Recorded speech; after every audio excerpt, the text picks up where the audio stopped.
I would like to extend a very cordial welcome to Jenny Lang, FCPA and the President of the Victorian Division CPA Australia, and her fellow council members here tonight. I also wish to welcome our presenter for tonight's lecture, the 76th lecture to be precise in the series, Professor Brendan O'Connell, FCPA of RMIT University, who will shortly be introduced by my colleague, Professor Pinnock. I'm pleased that we are joined by colleagues from far afield, interstate, and even abroad, and from across industry and academia. I would like to welcome delegates from the CPA Congress, staff and students of the university, members of CPA Australia, and of the profession and the general public here tonight. Of all the lecture series at the University of Melbourne and the Faculty of Business and Economics, this one is the longest running. It was first presented by Sir Alex Fitzgerald in 1940. Sir Alex was a leader in education, a pioneer in accounting research, and was the second to serve in the role of the head of the Department of Accounting at the University of Melbourne. His brother Garrett was also a key figure in accounting, and a professorial chair in the department now bears their name. We are very pleased to have with us in our audience descendants of the Fitzgerald brothers. We most warmly welcome them here tonight and value this ongoing link with this lecture's origins. It is indeed a very proud tradition that continues tonight. Our presenter, Professor Brendan O'Connell, continues the long line of prominent researchers who have gone before him to tackle challenging questions, present new ideas, and find better ways of understanding the field of accounting. Ladies and gentlemen, thank you for your attendance here tonight. With you, I'm looking forward to tonight's lecture. But before I conclude, I would like to note that this public, as you've probably picked up from the cameras, that this public lecture is being filmed for university purposes, and that any questions that you might have afterwards that you may ask at the conclusion of the lecture will also be recorded. I would now like to call on my colleague, Professor Matthew Pinnock, Deputy Head of the Department of Accounting, to come forward to introduce tonight's presenter.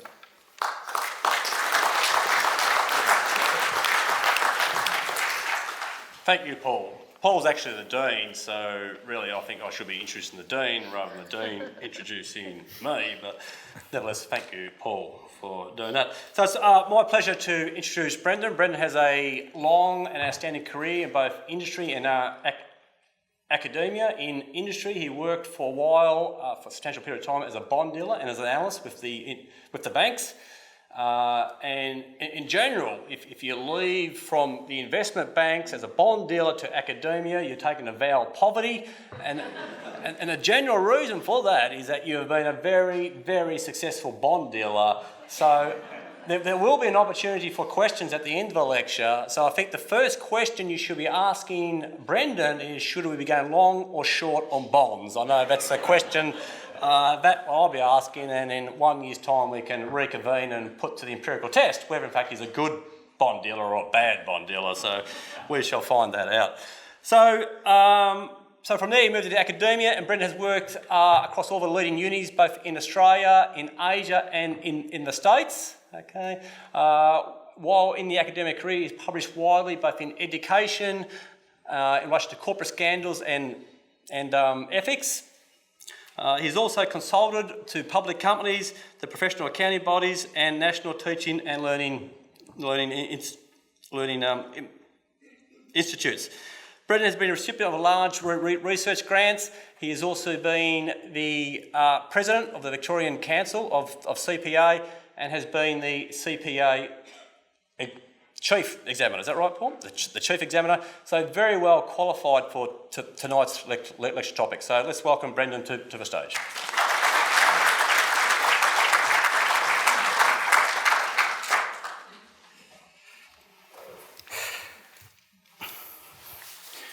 Thank you, Matt, for that lovely introduction. And I must say right up front that I'm very proud and greatly humbled to be giving this lecture tonight.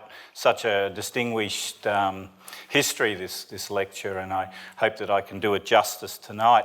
As you can see from the heading, tonight we're looking at shaping the future of accounting education in this country, and a lot of us here, not all of course, but a lot of us are in the education game, and I think we do care deeply about the future of our area, our students, our universities, and with that in mind, we were motivated to put this project together, and with the support of CPA Australia, through its research projects funding, we were able to, I think, conduct a study that has potentially large implications for accounting education in this country if we are to implement at least some of the recommendations that I will be giving you towards the end of the lecture.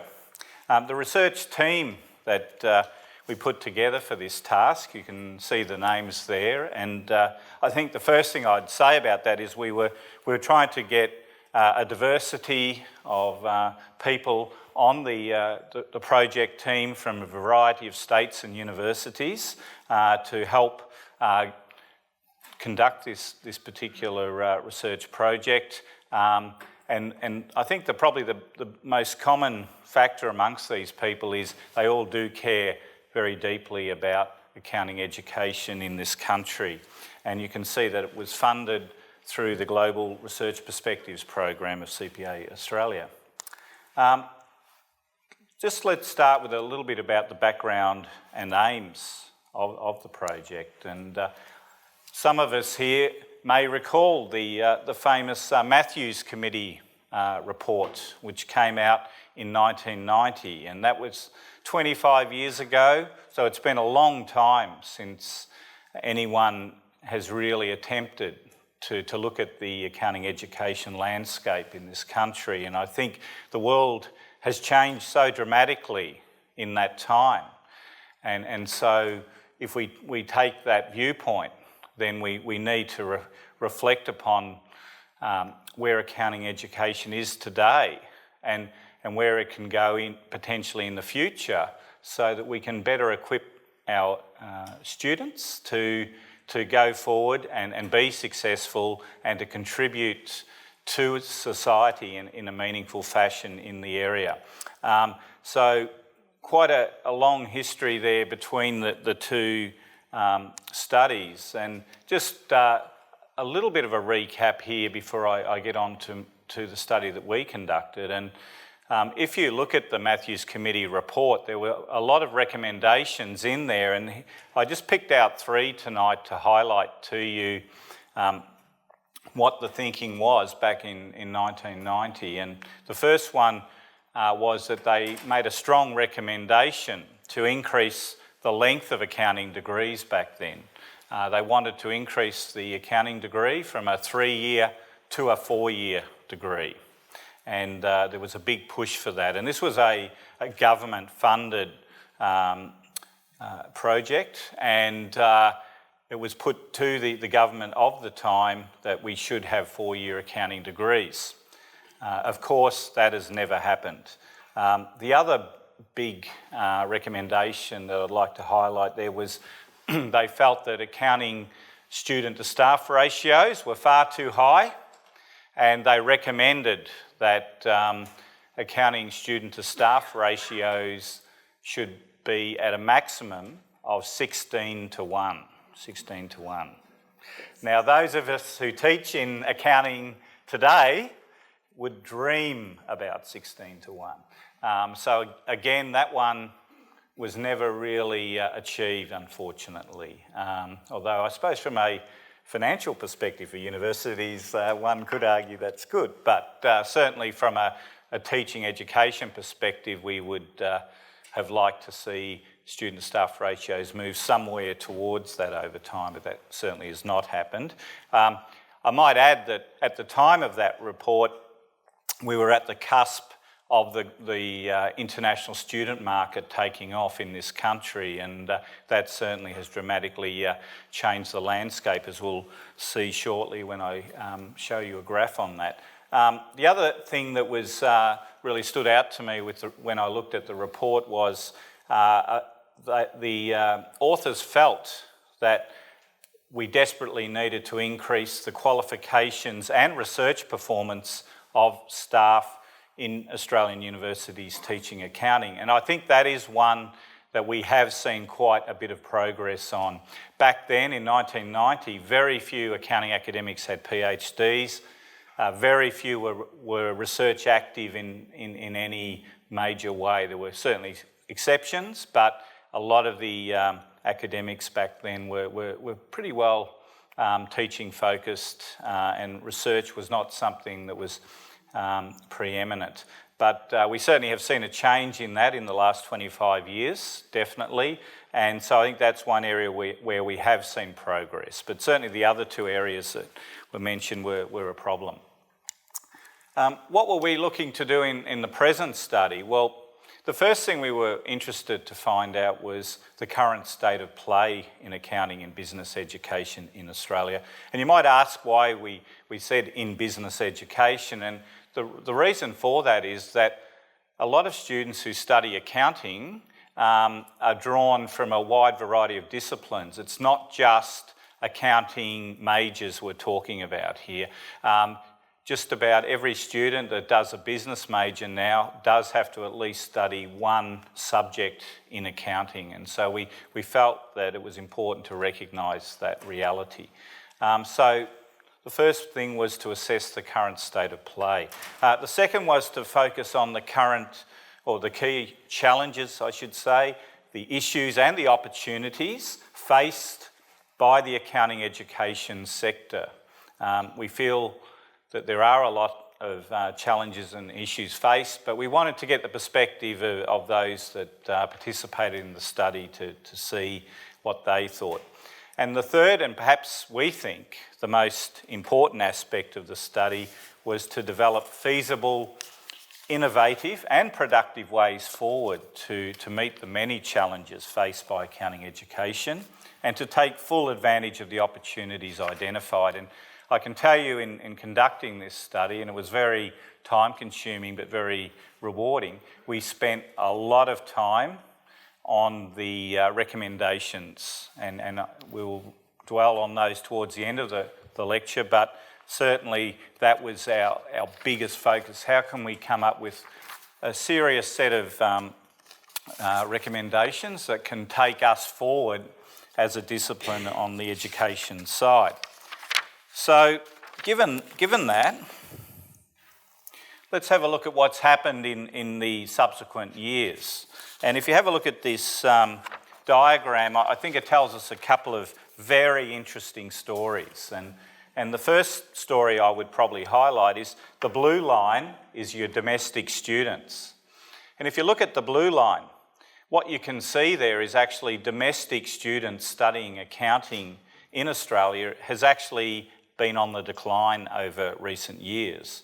And it certainly has not been an upward sloping line like a lot of us would perhaps like to see. Yet the system has expanded dramatically. And why has it expanded dramatically? Well, I think we can see there with the orange line that it's because of the overseas student market. And that has increased dramatically in over those years. And in fact, I think the figure that's quoted there, almost 500% increase since 2001. So that's transformed our classrooms dramatically. Now you will notice there's a little bit of a tick down in that period 2011 and 2012. If I was to get to continue that line, you would find actually that in the last year or 18 months, it's gone back up again. So the upward trend in the overseas student market has actually continued with the lower Australian dollar that's been prevalent in the last 12 months or so.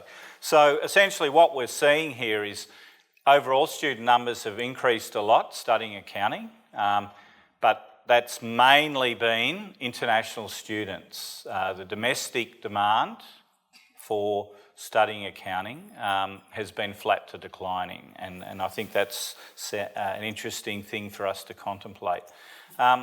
Another thing for us to contemplate, I think, in light of tonight's presentation, is this one, and this is not empirically based, but I think it's quite thought-provoking, this one. And what we've got here is on the, I guess the upward slope, the x-axis, sorry, the y-axis, we've got demand to study accounting, or any. In fact, this diagram is not just accounting, but let's pretend that it's purely accounting.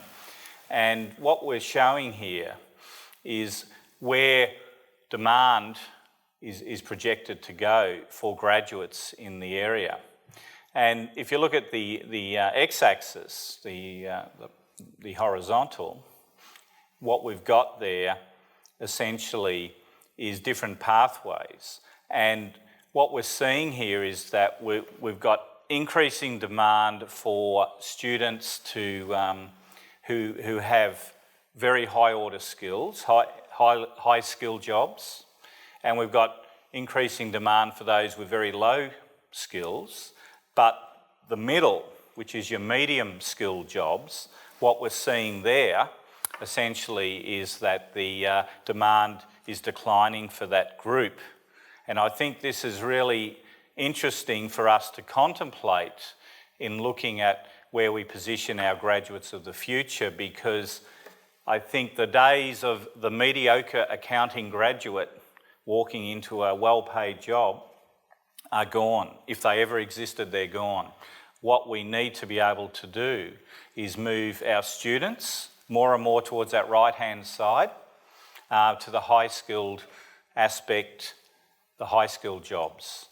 The left-hand side there, the low-skilled jobs, the problem with aiming there, of course, is that those jobs are increasingly being offshored to low-cost countries, and I don't think any of us would think that that's where we would want our graduates going.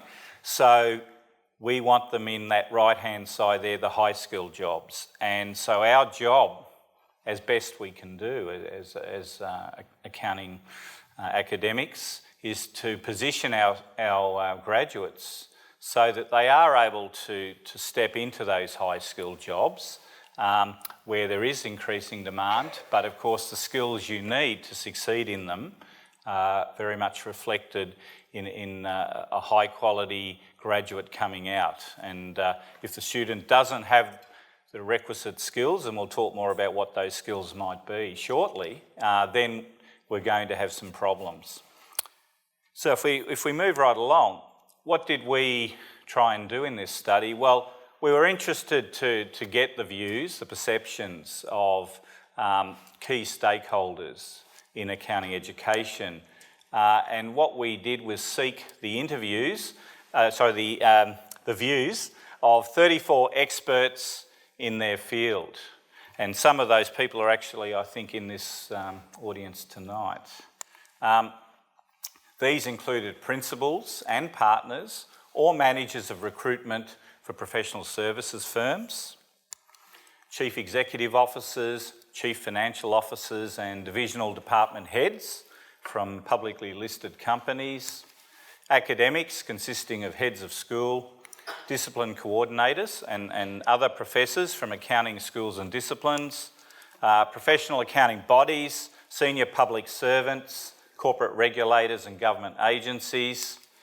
And it should be noted that experts drawn from the Big Four international professional services firms, the 4 major Australian commercial banks, and the 2 largest professional accounting bodies were included amongst the interviewees. So we feel we've got some pretty serious people who are providing input into this study.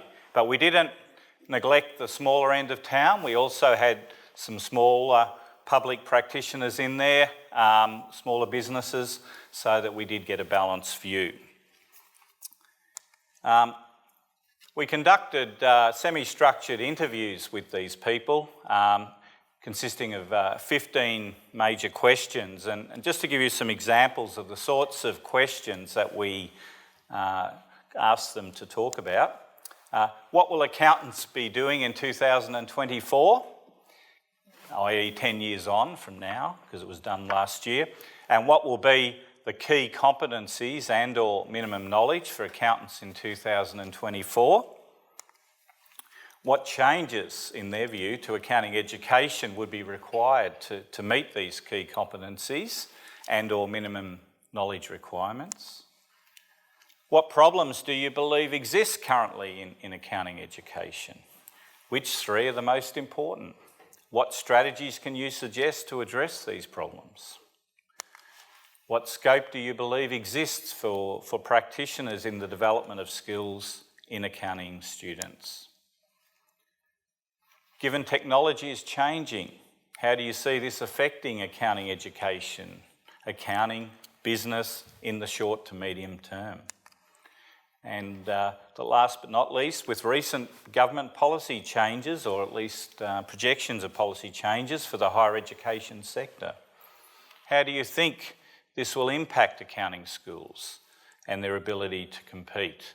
So we were asking them some fairly wide-ranging questions there, but we're really trying to get to the heart of how they see the accounting education sphere and what can maybe take us forward in relation to that. I might add that the last one there was a real eye-opener to me, because one thing it showed to me was that while us academics might study with detail government policy in the area and talk from the Minister for Education and others about the future of universities, it was amazing how little industry and commerce was focused on that. A lot of them were not aware, in fact, at the time we did the study. Some were, but a lot weren't, of the specifics in relation to deregulation of the sector, which I must say I found quite surprising. So these were the things we asked them. So what did they tell us? What were some key findings? Now, we've got a 120-page report that goes into much detail about the key findings, and so I'm just going to give you a snapshot. But at the end of the lecture, I will give you the link, the web link to our report, available free of charge to anyone who's interested. Feel free to download it and have a read, because I think you will find it interesting. So what were some of the key findings? Well, what is expected to change? Well, what's expected to change is not what they are doing, but how they do it. Technology is changing the way accounting is done. We're seeing dramatic increases in automation. We're seeing significant offshoring and globalisation of tasks. The traditional bookkeeping work is disappearing in Australia at a rapid rate, much more than a lot of academics perhaps think. Accounting is broadening its scope. We're making much stronger strategic contributions, not the numbers, but the meaning of numbers. There's a perception, particularly from the employers, that the quality of graduates is variable. They consider that many are not what they term work ready, or have little understanding of professional values, i.e. what you need to contribute and succeed in the profession. They also recognised that entering the workplace is a steep learning curve for students. And they weren't saying to us, it's entirely your role to prepare them. They did recognise that as employers, they have a role too, to train up the new graduate, but they felt that we could have done more while we had them to perhaps prepare them for that world of work. They also were very strong on the view that there's a current disconnect between academic and practising accountants, and it's something that we need to address seriously, not lip service, but seriously. Looking at key competencies and skills, they felt that financial literacy is critical. That's one of the main reasons, obviously, that they hire our graduates. One that I wonder myself whether we do enough on is working with big data. This term keeps coming up. You know, the databases of today are very powerful. to what extent, if any, do we prepare our student body for the capacity to work with big data? They recognise the key role of the conceptual foundations of accounting and technical knowledge. So they're certainly not saying to us, forget about that at all. They recognise the importance of that foundation knowledge. But they also say to us it's about knowing how to find the answer rather than remembering the answer. So those research skills, I guess, is what they're saying to us. Okay, there's so many accounting standards. We cannot possibly teach them all or expect to remember all those accounting standards, but we certainly need to be able to know where to find the answer, how to interpret the information in that report or in that standard. Knowledge of a wide range of disciplines was something that was mentioned by many. Accounting, management, law, economics, finance, the ability to be cross-disciplinary, rather than looking at us as a discipline in a silo, the ability to look across the areas was important. And also the impact of accounting as a social practice. In other words, accounting is not just about the numbers, it impacts on people, it impacts at the organisational level and at society level, and that we need to inculcate into our students how accounting does have a wide impact. And if we don't do that, we're shortchanging them, if you like, on their capacity to deal with the world and to understand their potential impact on the world, the impact on decision making, etc. Also, knowledge of business management processes was seen as very important, and certainly one that was heavy in their mind was interpersonal skills. Communication. We hear a lot about this, don't we? Communication, and that was certainly emphasised to us.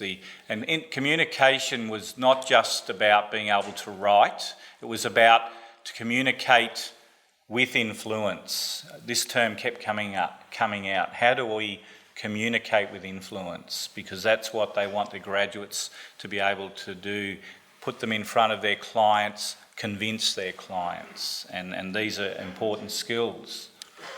Connecting with people and relationships, networking, this sort of thing. Teamwork and collaboration, and I think an interesting aspect that was being said when you talk about teamwork and collaboration is a recognition now that you're in a multicultural environment, both locally and internationally. So you may be managing a team that doesn't just consist of people of your background, but of very different backgrounds. Perhaps people who are working in a service centre overseas. How do you relate to them? How do you communicate to them? So these sorts of cultural intelligence type skills that perhaps weren't even thought about 20 years ago. Critical thinking and problem solving, very important. Very much commented to us. Global thinking, big picture thinking. Sometimes it seems that there's a perception that accounting graduates are not strong in this area. How do we overcome that perhaps misrepresentation? Perhaps they are well equipped for this, but certainly our interviewees were not necessarily seeing this. So we really need to think about how we can make sure that they do have that global view, that big picture view. So there's just a quick snapshot of some of the findings. Let's move now on to the recommendations. And as I said, we spent a lot of time on recommendations, and we came up with 17 recommendations in total. You'll be pleased to know I'm not going to present 17 recommendations tonight. I'm going to pick some of the highlights for you, for your enjoyment. And we're going to cover two key areas. Firstly, curriculum relevance and development. And then secondly, connections between accounting, academia and professional practice, professional bodies and business. Within each of these two main sections, we came up with specific recommendations for 4 key stakeholder groups associated with the study. Firstly, us as universities, higher education providers, and the accounting schools. Secondly, employers. Thirdly, professional accounting bodies. And fourthly, accounting students. So let's have a look at a couple of, or probably about 4 or 5 of the key ones. So the first recommendation we made out of our study was as follows. Create and expand learning strategies and assessments that develop students' professional skills. Now, that term professional skills, you may wonder, what does that really mean? We are using the term there that is consistent with the international education standards. It's amazing, these international education standards are supposed to govern accounting education globally, just like the international accounting standards are supposed to govern financial reporting globally, or at least in a lot of countries. And yet so many accounting academics are blissfully ignorant of the international education standards. The international education standards use this term, professional skills, and so we're using that term. And just to give you a feel for what professional skills are under the standard, intellectual skills is the first component. The second component is technical skills. The third is personal skills. The fourth is communication skills. And the fifth is management skills. So you can see it's quite broad, but it's a very important term, I think, because what it's telling us is that the breadth of skills that our graduates need to succeed in that tough new world out there. So the first recommendation is built around developing those professional skills and explicitly ensuring that such skills are embraced and assessed in accounting curricula. Now, under this recommendation, we came up with some suggestions that we think can help in this regard. Somewhat controversial, some might say, but we think the time is right for change. The first one is that assessment in each subject should have a minimum of 30% of the final grade for each student, specifically associated with the development of these professional skills, 30%, okay? Now, academics don't like being told what to do, but we think that this is a way that we can start to get a greater focus on developing the professional skills. Now, you might say to me, well, what sort of things can we do with assessment there? Class presentations would be one example. Case studies, other types of business simulations that are designed to develop those professional skills are the sort of things that could go into that 30%. Again, the second suggestion was accounting schools to provide presentations to all students which outline the progressive development of professional skills across a degree as part of regular orientation activities. The third one, accounting schools to ensure that across a degree academics integrate a variety of assessable tasks, and we give some examples there, to allow students to practice and obtain feedback on professional skills development. My challenge here tonight would be to those of us in the audience here who are academics. Are you doing any of those things in your class? If so, if you're not, why not? It doesn't mean you need to do them all, but certainly some of them are important to developing these sorts of skills in our student body. So that was our first recommendation. Now move on to recommendation 4, which is about professional practice. Expose students to the world of professional practice in accounting to assist in inculcating professional values, ethics, and attitudes of accounting graduates across a degree. So here's some suggestions, somewhat controversial, some might say, of how we might do that. require accounting students to complete a minimum of 40 hours per annum of relevant work experience in professional practice across all years of their degree in order to graduate. Now that one certainly would make people sit up and think. But when you think about it, that will really help them be prepared. It won't guarantee that they'll walk straight into work without any problems, but it would certainly help them along the way a lot. Now, some universities are well advanced in this. The one I happen to work at has had a co-op program for 30 plus years where students spend 9 to 12 months in practice as part of their degree. Others have smaller programs, but certainly we need to see more of this across the sector. And so it's a call to arms. How do we help the students in this regard in moving forward with more professional practice experience? Increasing the focus on and resources dedicated to developing work integrated learning or equivalent strategies which bring the real world into course content. And you can see some of the different things we can do there. Internships, for example, business simulations, competitions, executives in residence programs. There's a lot of things you can do to achieve this. Often not that resource intensive, some are of course, but certainly there are a lot of opportunities there. If the will is there, it can be done.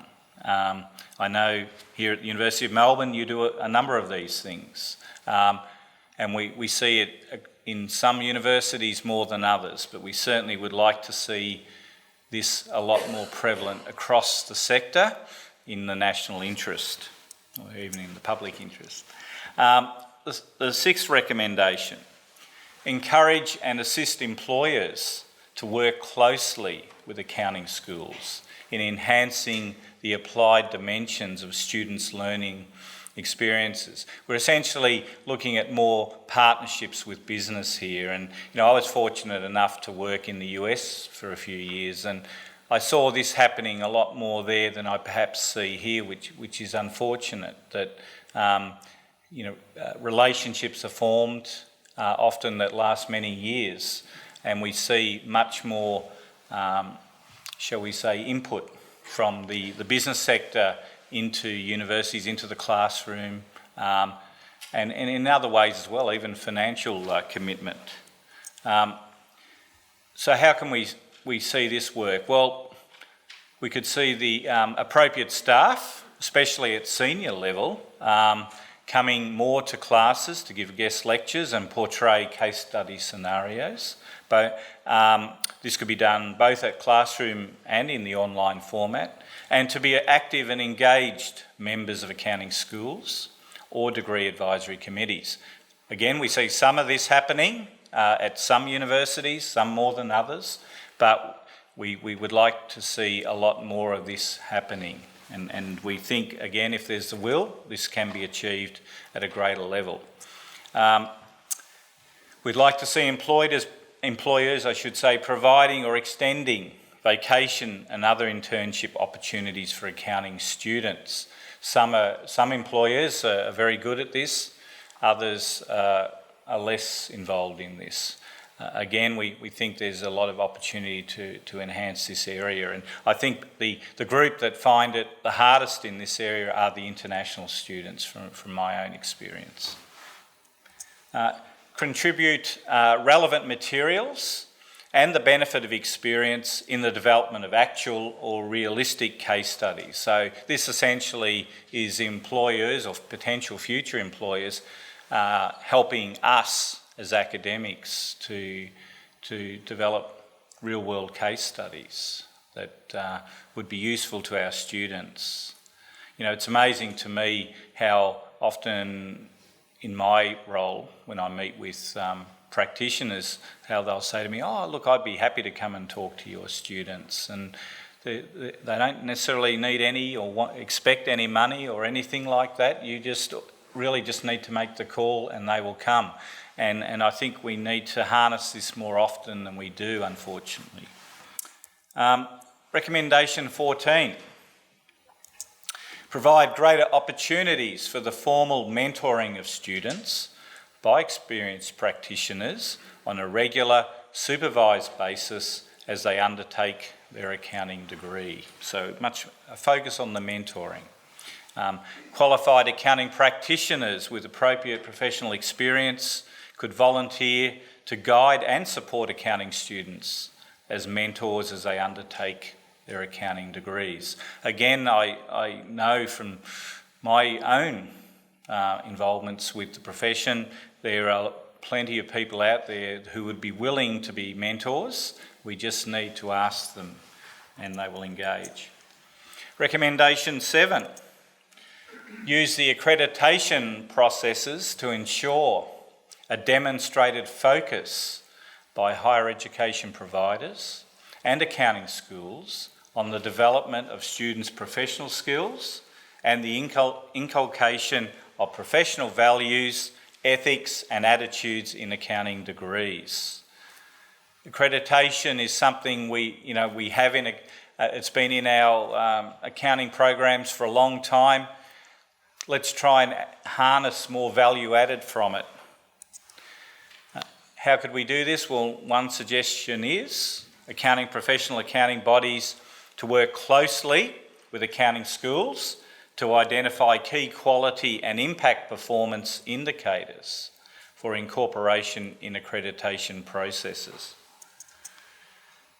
Collaboration of this genre would involve a number of initiatives, including addressing curriculum of the accreditation standards with explicit incorporation of professional skills, as well as professional values, ethics and attitudes of the professional accreditation guidelines. So there's, again, a lot we think could be done to better harness the accreditation process as a value add rather than simply a compliance process.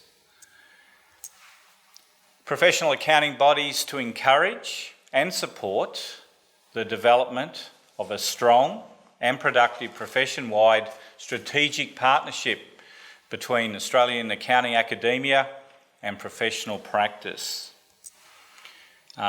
One suggestion towards this recommendation would be professional accounting bodies to continue to encourage and sponsor worthy applied research projects, extending such programs where possible in terms of importance and grant funding allocations, and to assist academics in identifying relevant research projects. Certainly when we conducted the interviews, you will be pleased to know practitioners saw the value of accounting research, but they felt that more could be done to work with the accountants to identify research problems.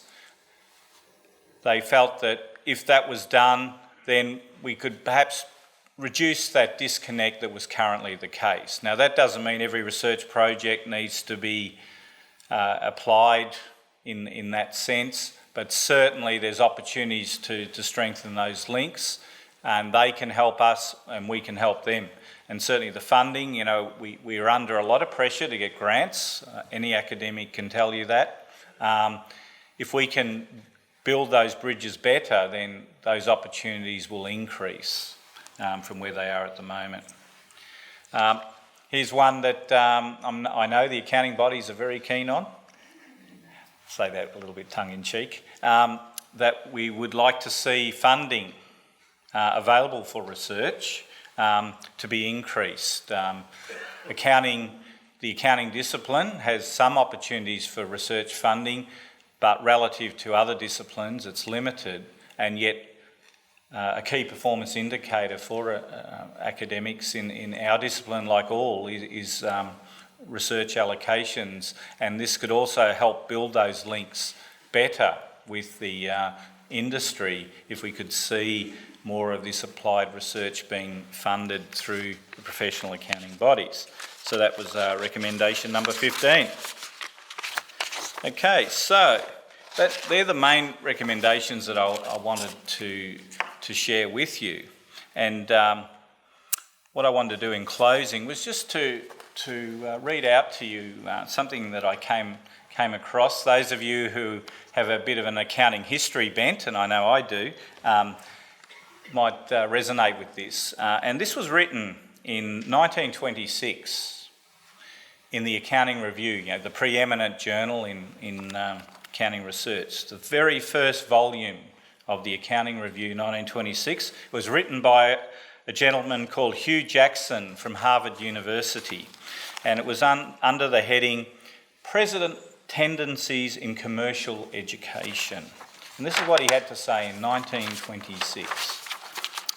The aim of all real education is to prepare the individual to cope properly and successfully with the problems of life, wherever and however he may meet them. This is true whether the preparation deals with matters related directly to their vocation, which he expects to follow, or whether it develops him in ways affecting only indirectly, but no less certainly, his vocational life. As has been appropriately said, an individual is educated to the extent to which he acquires and organises experiences. Accordingly, the function of education is to furnish either directly or indirectly the experience material which will develop imagination, train to a higher degree of efficiency, such qualities of mind as accuracy, memory and judgment, and will give the individual an actual knowledge of facts and an ability to adjust himself to various conditions of life. Through education, every person should so develop himself that his expressions of opinion will be respected, though not necessarily accepted by all who may hear them. Says the Reverend George Gordon in My Education and Religion, if a man is not accurate, if he has not a memory rich and reliable, and becoming more and more so, if he is not sound in his judgment,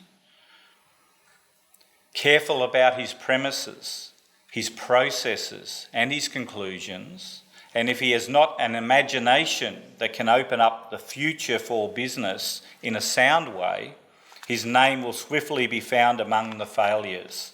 To develop in ourselves and in our students such abilities and characteristics as those named is the purpose of education. And on that note, 1926, I don't think too much has changed from what he said then, but the challenge is for us is to produce that graduate with that perspective on life and that education.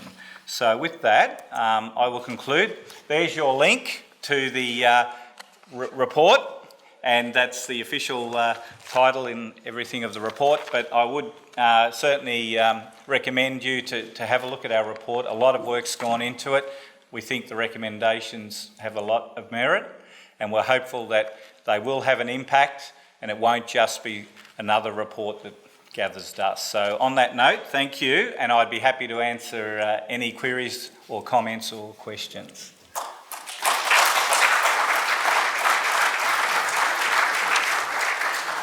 Thank you, Brendan, for a great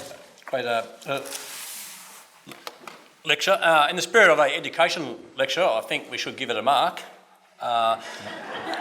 So I'm going to go for H1 or an A+, and if I want to put a numerical score on it, I'm going to go for 95 out of 100. You lost 5 marks because you were 1 minute late. If I look at, yes, 1 minute late, okay, but next time. But that did raise a large number of questions and issues, so we'll now throw it open to the audience for any questions that they may have. Hi, I was just curious to know whether your study looked at potentially students in the future will be doing a lot of their work online and won't have as much face-to-face time as when I was going through uni and when some of us would have gone through uni. So won't be as much opportunity maybe for the mentoring and the sort of presentations that you talked about in your lecture. Thank you for the question, and certainly we had a whole chapter in the report on the impact of technology and the need to prepare students better for the online experience, both as a student and then when they move into the corporate sector. And so certainly that was something that was discussed at length by our study participants, and they did emphasise that those skills that you're alluding to are very much at the fore.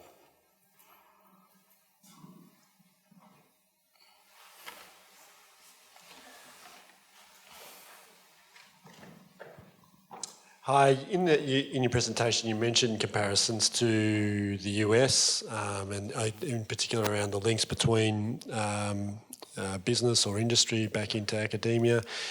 What about other professions within Australia, say engineering or law, in terms of their links between industry and academia?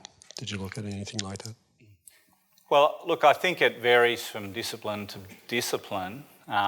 Some disciplines seem to be very closely linked to industry, and you see that just with things like grants that they win from large organisations.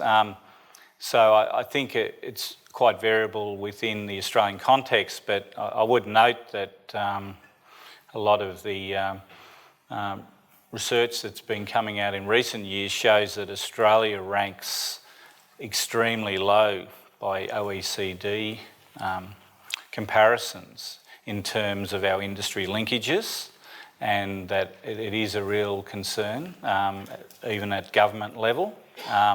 So I think we've got a long way to go. You know, I can just think back to my US experience and how accounting schools there would have executives in residence. They would have practitioners working alongside traditional accounting academics, and there was often even resourcing provided directly to whether it was fund chairs, endowed chairs, whether it was even classrooms being sponsored by different employers. So there was a lot of things going on, and the academics were going more, not all of them obviously, but a lot more of them seemed to be going into practice and working with the professionals, perhaps getting data for their research studies. So I think we can do a lot. I'm not saying that the Americans have got all the answers, because certainly they don't, but I think that we can come a long way. Other disciplines can come a long way as well in Australia. So it's really a call to arms, I think, to really improve in this area. If I can, in relation to work integrated learning, or the references to, and more specifically internships, did you look into it from an outcome based on paid vis-a-vis non-paid experience?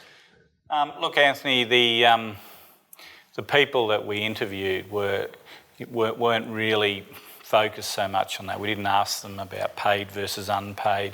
They just felt that having that industry-based experience was so critical in the development of that person, and that we needed to have much greater focus on that.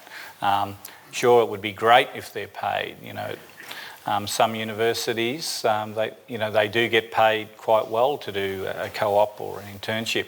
But then we know there's a lot of students who will quite happily do voluntary internships as well if the opportunity arises. So I think the important thing is not whether they were paid or unpaid. It's, getting a quality experience in the workplace is really critical.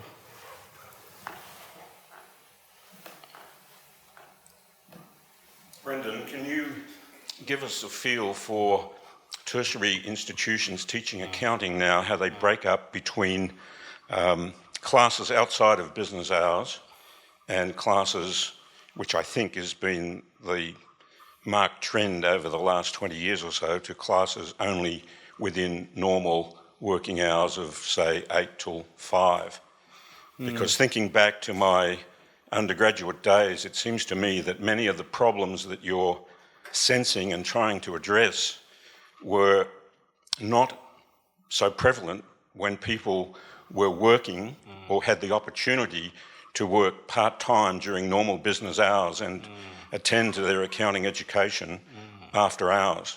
Yeah, it's a good question, Bob. Look, we didn't survey accounting schools about, you know, the breakdown of their teaching, but certainly and it wasn't something that really came up a lot in the interviews. But what I would say to that is certainly a number of universities are still, particularly the urban universities, are running a lot of night classes. But that cohort is an interesting one. You know, when I started at Monash in the 90s, we had a lot of part-time students doing degrees who did work full-time during the day and come to class. I think that cohort's not as big as it used to be, certainly in terms of full-time employees studying part-time.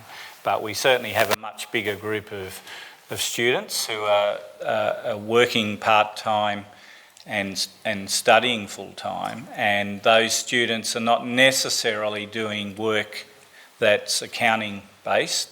Some are certainly, but a lot of it is retail work, etc., rather than maybe working in an accounting firm or in commerce, perhaps doing some accounting functions. So we'd certainly like to see more of that, but the opportunities are limited on that, Bob, at the moment.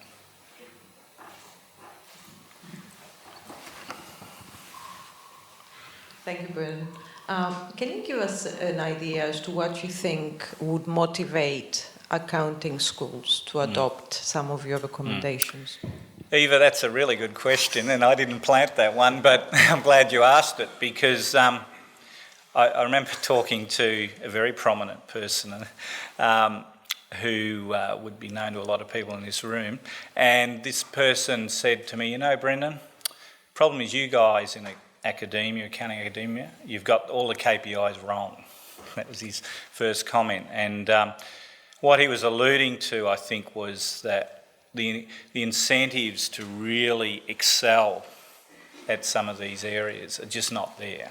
And I can understand why they're not there in the sense of priorities of, you know, vice chancellors and deans, but I think that a culture of true excellence in the classroom, really developing world-class graduates, I'm not sure that that's quite there. You know, I think we have teaching awards, that's great. We do, you know, promote people who are good teachers, but I think we can do a lot more to really incentivise them to excel in these areas, and they need strong leadership from the institution to really push forward some of these agenda items. And I think if we could change the KPIs around a little bit and make staff really feel that if they excel in, say, developing the professional skills in their students, then that could make a big difference. But I fear at the moment inertia is prevailing, and the incentives seem to be skewed in one direction. And I'm not saying it's not important that direction, because I know I do it myself, but I think we can do a lot more. Thank you, Brendan. So on that note, on the leadership note, I'll actually invite my leader up to thank you and present the medal. Okay, thank you. Well, thank you very much, Brendan, for a very informative and interesting speech.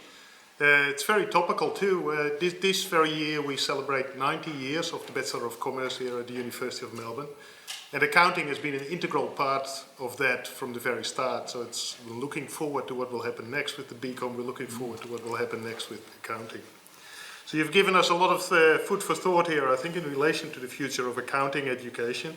Also some grey hairs and some thoughts about how on earth can we deal with what was that student to staff ratio? 16? 16 to 1. Well, it might have been easier to achieve some of those recommendations that you put in there today, I think. Yeah. But we can only hope that that's going to happen.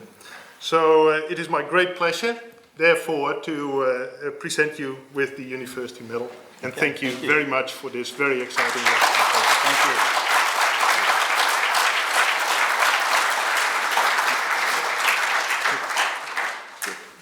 That's right. One more, sorry. Thank you. So it is now my great pleasure to invite Ms. Jenny Lang, Fellow of the CPA and President of the Victoria Division of CPA Australia, to deliver the closing remarks. Jenny?